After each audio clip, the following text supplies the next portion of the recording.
So I'm sure you've had that experience before where you're listening to a podcast episode and it's mixed quite quietly, so you bump the volume up on your phone, and then when that episode finishes, another episode from another show comes on and it's mixed quite loud and it basically deafens you. And in podcasting we have a loudness standard that should in theory help eliminate that if everyone adheres to it, which is what we're obviously going to do in this video. So it's measured in a thing called LUFS, which means loudness units relative to full scale.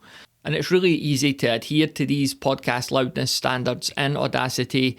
What I would do, I would recommend that you do this to your mixed down episode. So we've talked about exporting your audio before. I would export your entire episode in WAV form, and then we could run this loudness process over the full episode, and then you can re-export it as MP3, re-export that finished file as an MP3.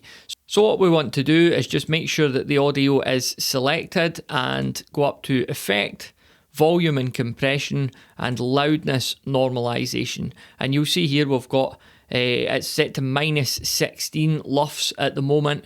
So the only real consideration here is whether you're exporting your episodes as stereo tracks or mono tracks. So if it's a stereo track, you would use -16 LUFS and just hit apply there.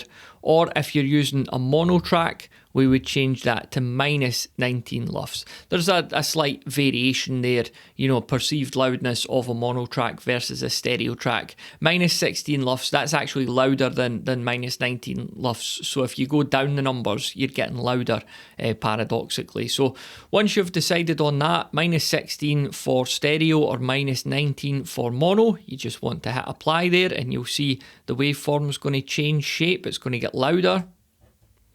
And there we go. So if you export your entire episode, your entire multi-track down as a WAV file, that's like a lossless format, so you're not going to reduce the quality by re-editing it, if you like, reprocessing it. And then once you've done that, we go back to our export process, which we've talked about already. We could export this now as an MP3 with our chosen settings. So that's how to make your podcast loud enough in Audacity and make sure that you're not going to deafen any of your listeners.